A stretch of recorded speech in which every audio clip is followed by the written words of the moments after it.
honestly, at 40 years old, Shay, I don't expect to hear rhetoric like, oh, if I'm leaving, you need to leave when your family needs healing, girl. What? What?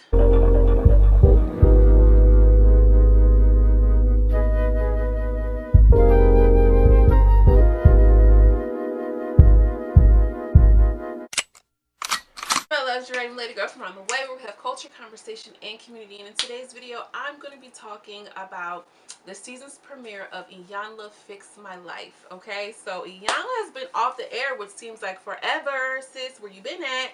If you're new to my channel, make sure you hit subscribe and give this video a thumbs up. But listen, y'all, like, you know, I'm just going to give it to y'all real. I feel like if I'm giving you the ratchet, I can give you the real. And Iyanla does it for me.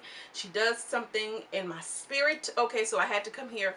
And then not to mention, we've all seen Shay on VH1 shows, Love and Hip Hop and Flavor of Love, Charm School. We all know her. And this is how the season starts off. Yeah, guys, y'all know me from VH1. She seems very, very, very much proud of her reality TV accolades, okay? And you know, she gave us Shay Buckey Johnson. Wasn't that her name? No, it wasn't Boots, it was Buckey. So she came up as Buckey, girl. Let's get into it. So, you know, Iyanla comes on. Iyanla looks great. I missed her voice.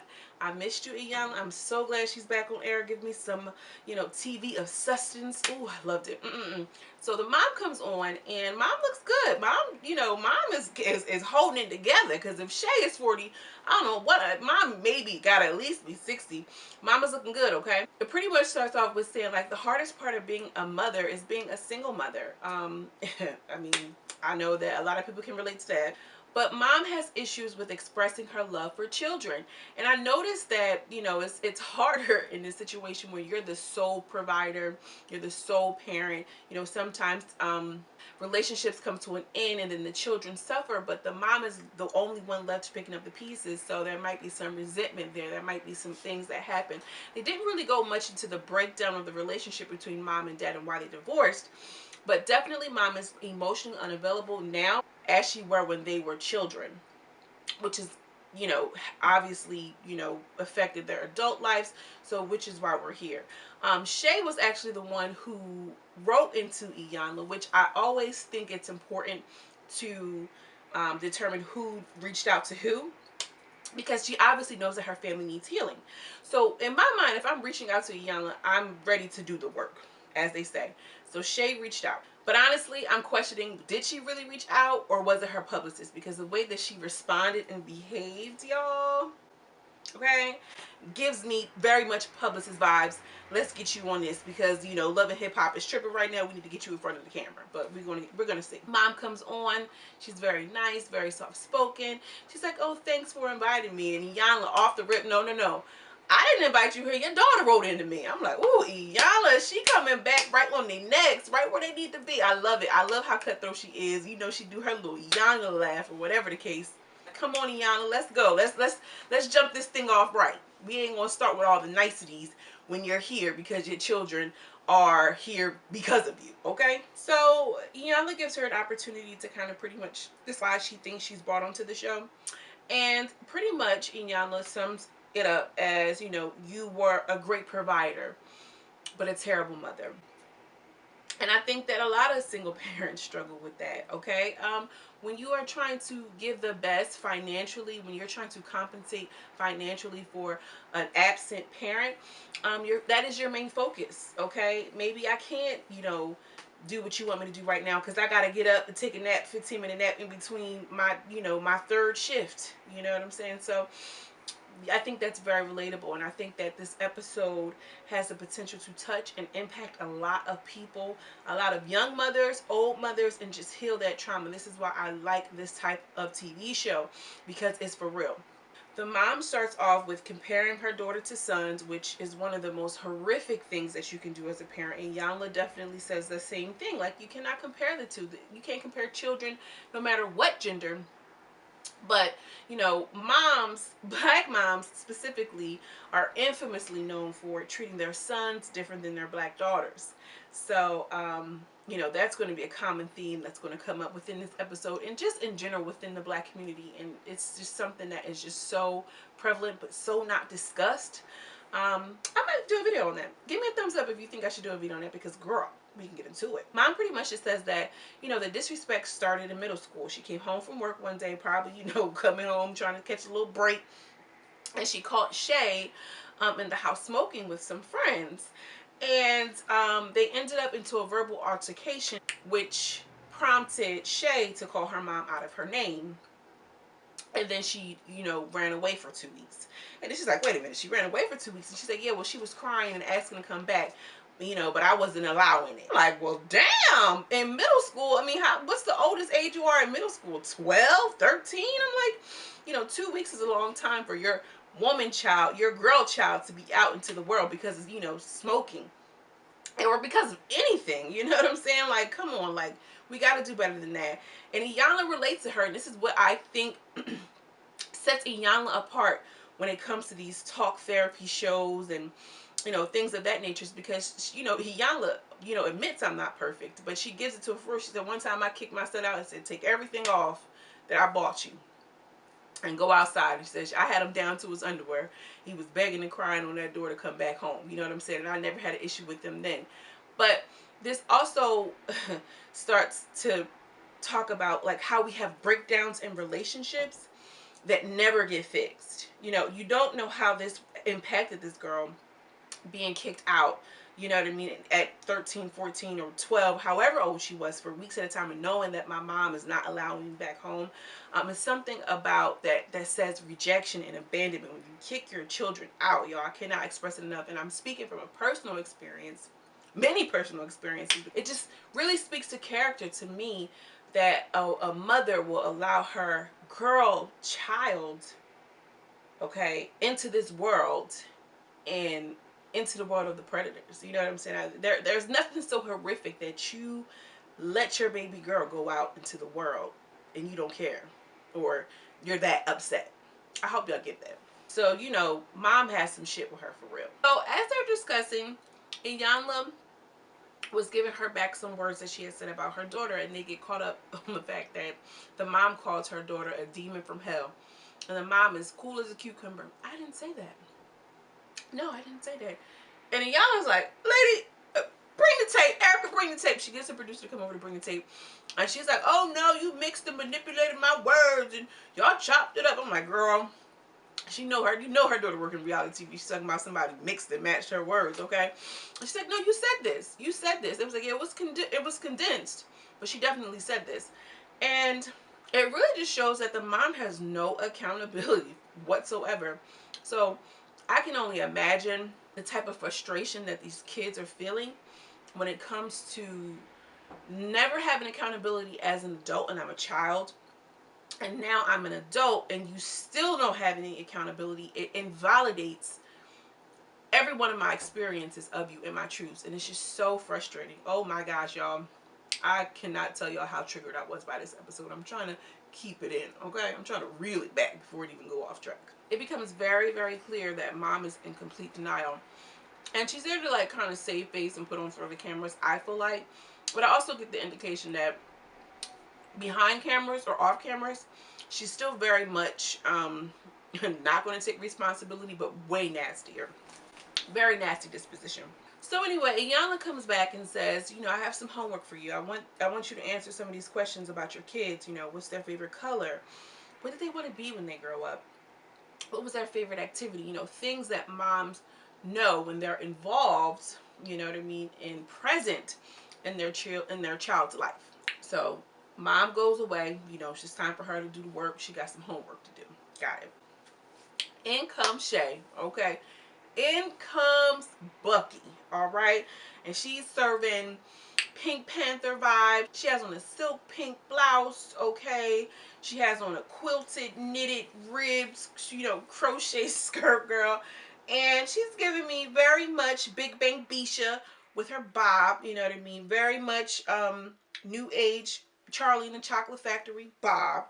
And, you know, She got her girls all out, and she just looked like she, you know, she's here to work. She's here to make TV. All right, and you can tell when somebody is showing up to Iyanla and they serious, and when they're there for TV. And she was definitely there for TV. And I understand, girl, you gotta keep it cute, you gotta keep it sexy, but she could have, you know, she could have pulled that together a little bit, just a little bit.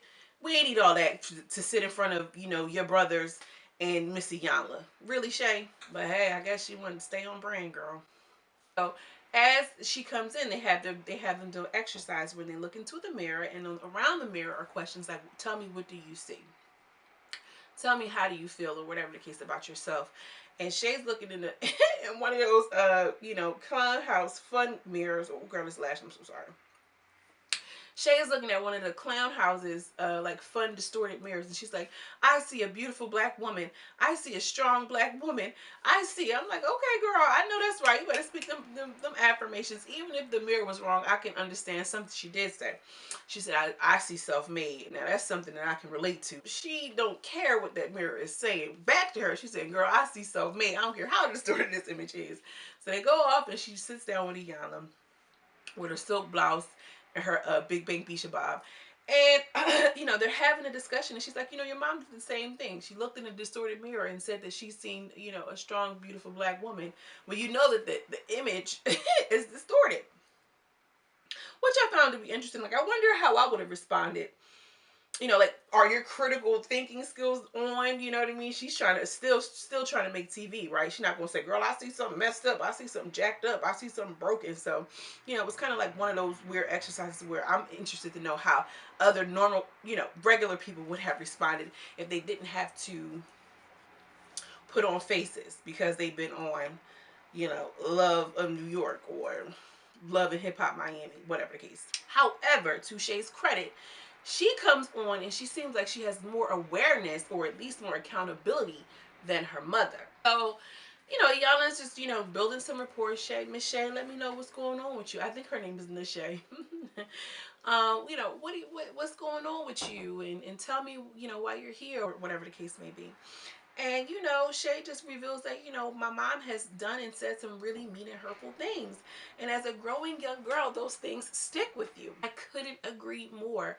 When you have a nasty parent or a nasty, you know, person who is a part of your childhood, you say things that could really stick with a person during formative years. It's so important to understand that, guys, that when you are raising a child, you are forming them and molding them. Don't go around calling your kids nothing other than their greatness, okay? I'm not even going to give you anything negative. Don't call your kids anything other than something great, because it sticks with them. All right, think about it as an adult. You go your whole day having a perfect day, right? And somebody do one thing that piss you off. Now that you pissed off to the max, like you didn't just have a perfect day. The same thing applies. You can give your kids so much positive praise, so much whatever. You say something crazy to them, "Oh, you stupid, just like your daddy," and it sticks. And from the looks of it, mom isn't taking no responsibility or accountability for what she's saying. So Shay is hurt. She definitely, one of the things that she said was she wished she had 3 boys, which again, we all know that black moms treat their sons differently than they do their black daughters. And she also mentions that the relationship with her father was much better.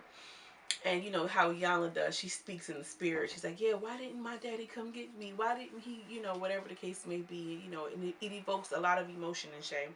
She's definitely hurt. Definitely deeply hurt. So Iyanla transitions and starts talking about, well, if you want love, then you have to forgive. And Shay's like, "But not overnight." And Iyanla's like, "Well, you have to also be willing to be wrong. But I'm not always wrong." I'm like, "Shay, come on now." Like, I can tell she's very much on the defense, and she's scared. You know, I think she's really concerned about the way that her image is coming off, and she feels like if she's going to be made to look a fool, she might as well look a fool herself. Because, like, girl, you're going to be wrong sometimes. She didn't say, "I'm going to be wrong all the time. You're going to be wrong all the time." She didn't say, "I'm going to forgive overnight." She's just telling you, but you're so on the defense, you're not even here. That, to me, she's listening to respond and not active listening to hear what is actually being said to her. But she did say that she didn't want this to turn into no intervention and all this. And I'm like, you know what? That's honest. You know what I mean? She must have saw that episode with Miss Rita. Y'all remember that episode with that German mom? And that German stepmom and that black lady, girl, that was a good episode, okay? Like I ain't come here for that. So then in the next scene we have the brothers. We have MJ and Dr. Joe. We all know MJ from Love and Hip Hop Miami. Okay, don't say that's one of those. Don't say I ain't never do nothing for you, because MJ, girl, he was riding the hell out of Amara La Negra coattails. All right. And you know, they come on. MJ's hat is fly. He looks good. The brother looks good. They all resemble each other. Shay looked just like her brothers. Shay looked more like her older brother. Let me stop. So apparently MJ left at 15, and Joe is struggling with his marriage, and Iyanla suspects that he struggles in his marriage because of his poor relationship with his mother. Iyanla asked the men to describe their mother, and they pretty much just say, you know, tough love, was single, independent, which I should say doesn't always mean a negative thing, but oftentimes it does, unfortunately. And they said that, you know, they would not have a mother to really guide them, and if so, she would call them a punk. You need to figure it out. So she was very emotionally unavailable to her boys as well. Both of the boys agree that the dad showed much more love from a distance. That's because he wasn't in the picture every day. He didn't have to get up and you know, go to work and work 2 shifts and come home and clean the dishes. So oftentimes when parents go through divorce, you know, the child always kind of resents the parents as they're with them in the thick of it, and have this grass is green on the other side complex, when that may not necessarily be the truth. But you know, it's very common to see. I think it's important to remember that parents are just people. They're people before they become your parents. So, you know, as I'm getting older, I realize that, like, my parents are trash, y'all. Like, I can't even, girl, I can't even stress how trash my parents are. But before they were my parents, they were just people. Not even adult people, but teenage people. So you got to give people allowances to be human. You know, it's hard to hear that as a child, and it was hard to bear it as a child, much like I'm sure Shay and her brothers had to. But as an adult now, and having a different lens, you have to just understand that sometimes that's just the luck of the draw. But apparently the boys are not really honest. Let me stop calling them the boys. The men are not necessarily honest about how they feel toward their mother, and they're like, well, I'm going to bring your mom in here, and I'm going to let them know that they have that you have issues with her. And they're like, oh, mama. I'm like, dang, you know, I never for once, not even want to be in any relationship where I cannot speak or express how I feel, period. I don't care who it is, mom, dad, sister, brother, anybody. So that was interesting to see their reaction to the mom just coming into the room. They both say, mama, we got issues. And mom's just like, okay. You can tell she want to say something. She doesn't say anything. She gets up and she goes in. So Iyanla tries to do the same thing with Shay. Actually, I'm gonna call her Bucky, because that's what she showed up as. She showed up as Bucky. Apparently MJ hasn't spoken to his sister in 6 months, which is a really long time to have a beef with your sibling. I'm no stranger to that either, but shout out to my brothers. I love y'all. And you know, so they want her to know that she's way more rude and disrespectful than what she believes that she is, and that's because she's been unchecked and unhinged for so long. And again, she's self-made. It's hard to tell somebody who is self-made, who got it out the mud, who got it against all odds, anything, okay? Especially when you come from a little rough of a background. Like, boy, please, ain't nobody got time for that, because you have to have that exterior to even make it to somewhere without the familial support. And sometimes without the tools to navigate this world. Shay comes out and she's like, the brothers are like, I want you to know you're rude and disrespectful. And I'm like, ooh, they said that way easier than they did to the mom. And she's like, and you're entitled and you're this. And I'm like, Shay is not even doing her part in the process, because she asked if she could say something and she didn't. She told her no, but she continued to say something.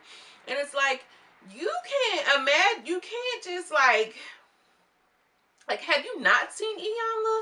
You get what I'm saying? Like, she was coming there like she had no clue who this lady was, and she just, or I'm just, like, you know what it is, sis. Why are you doing that? Now she's walking away. You know, she's being disrespectful to Iyanla. You know, she's getting loud and disruptive, which is why I'm going to refer to her as Bucky throughout the rest of this video. And all I could say was, wow, this woman is really, really emotionally underdeveloped. That's it. I mean, there's no other way to flip it or dip it, because You know, even if, like, okay, what if she just felt like, yeah, y'all just saying this, I don't give a damn, I ain't even about to react. A person would come up to me right now and be like, Jeray, you ain't shit, I don't care about you. I'm gonna be like, oh, okay, thank you. You know what I'm saying? If it don't apply, you know, let it fly. You know, a hit dog will holler. Okay, you get what I'm saying? Like, why is she going so hard on that? But you know, that's not even having the right attitude, because then, you know, she's still not being penetrated, not hearing what they're saying. But I just thought about it on so many different angles. Like, that caused that much of a reaction out of you, girl? You're rude and disrespectful, so you get rude and disrespectful. Silly. That's silly. She goes out to the car. She's like, I'm getting my stuff, I'm out of here. You know, she's walking away. I knew this was going to be some intervention shit. So apparently you knew that you needed a little bit of a wake me up. Okay, if you thought it was going to be some intervention stuff and somebody say two things to you and you can't handle that, you might need an intervention. All right, you might need to do some spiritual work. You might need some healing. You might need to hear some hard things at 37. You can't hear that you're rude and disrespectful. And here's the thing, y'all. I keep mentioning age, but I know time and age is relative. You cannot get stuck at being a child and being Bucky on the show and this, that, and the third. Like, you have to, life is a process. You have to continue to learn and grow. If somebody's telling me I can do something better, I'm going to listen. If it's my family, you know what I'm saying? If it's not even family blood ties, because it's somebody that you care about. You get what I'm saying? Like, that was not hard to do. They didn't say, oh, girl, yeah. They didn't even go hard. You're rude and disrespectful. Case in point. She's walking to the car. Iyanla's following her, trying to get her to calm down. But Iyanla's going toe to toe. Like, she's not Dr. Phil. No, Dr. Phil can go toe to toe. But, you know, y'all get what I'm saying. And she's like, oh, you know, you got me on here making me look like a fool. And she's like, girl, you already making yourself look like a fool, which no lies told. Then she just said, fuck the process. I'm like, girl, what did you even come for? What did you write a letter for?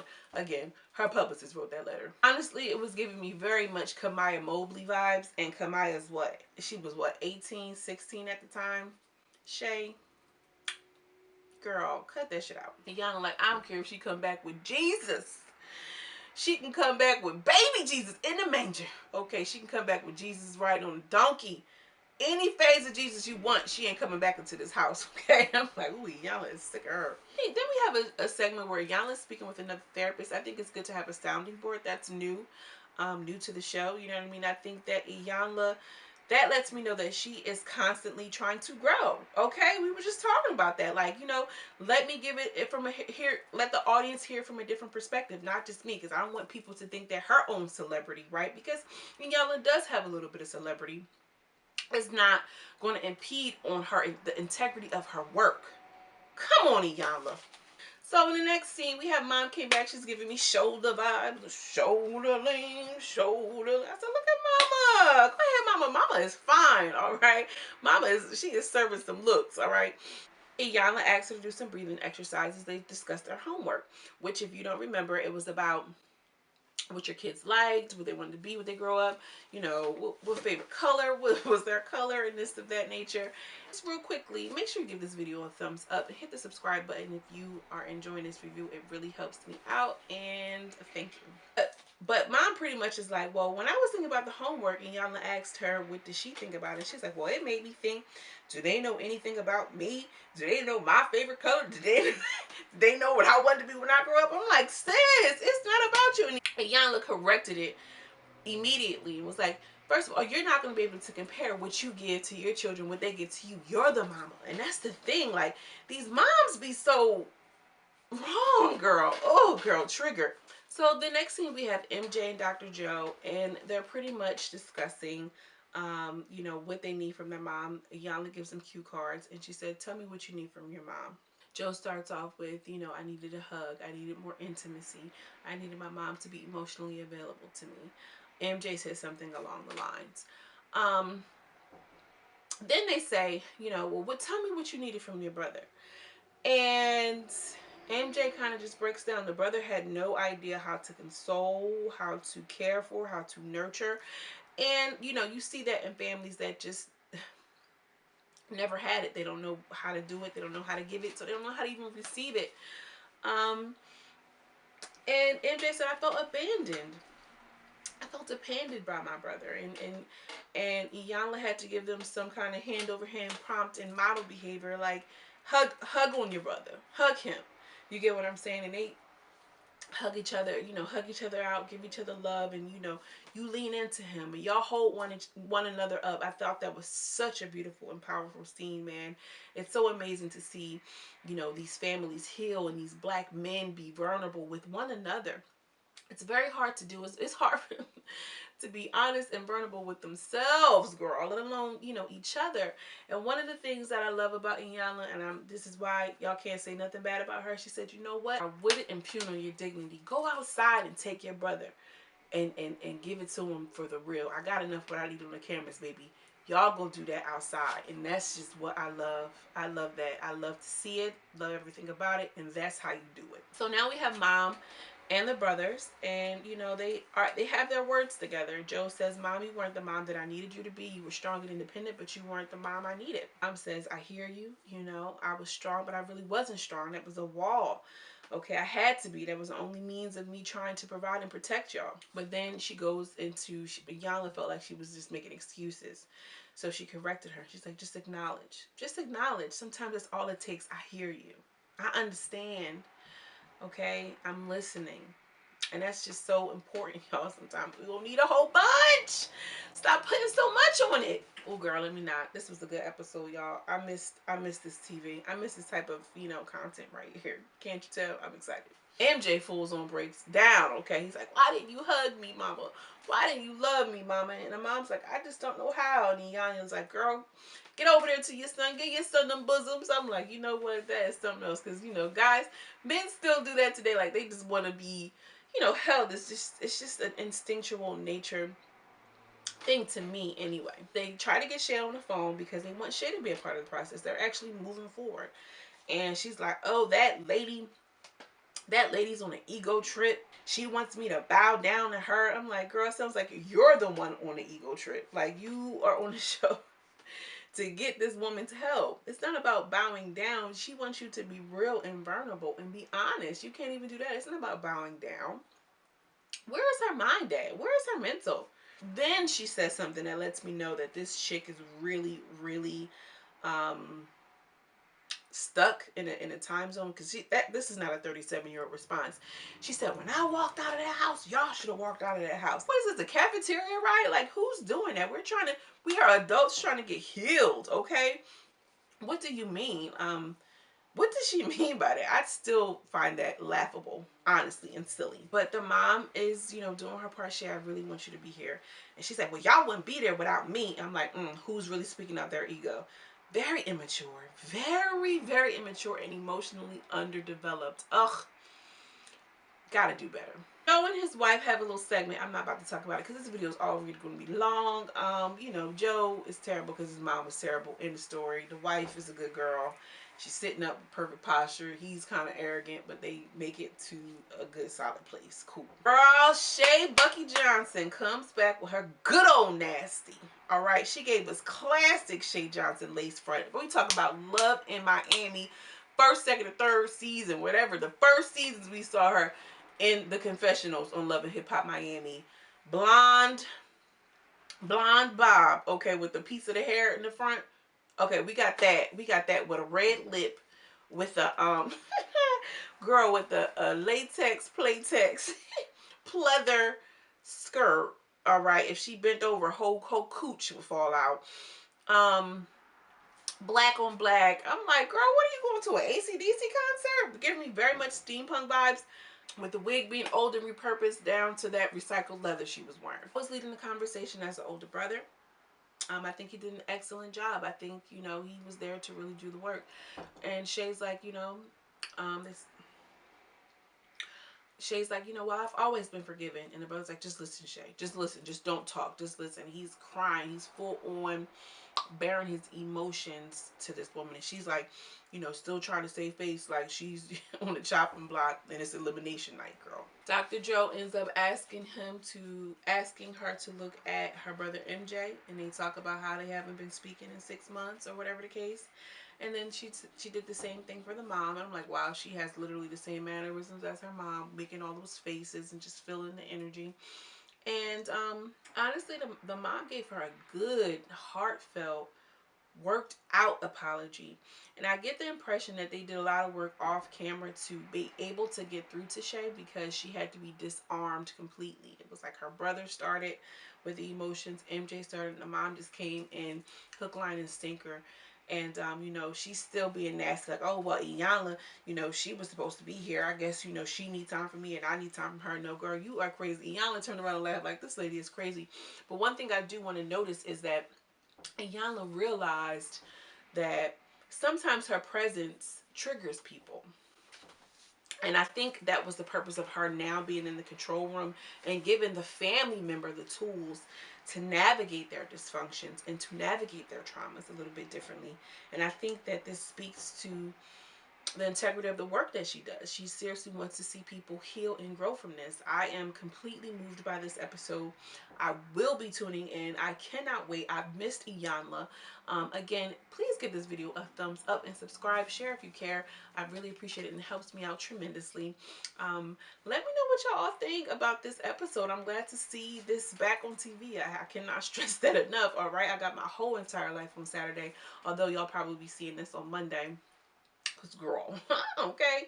Um. Anyways, you guys, as always, I'm sending you a much love and much light, and I will see you in the next video. Peace.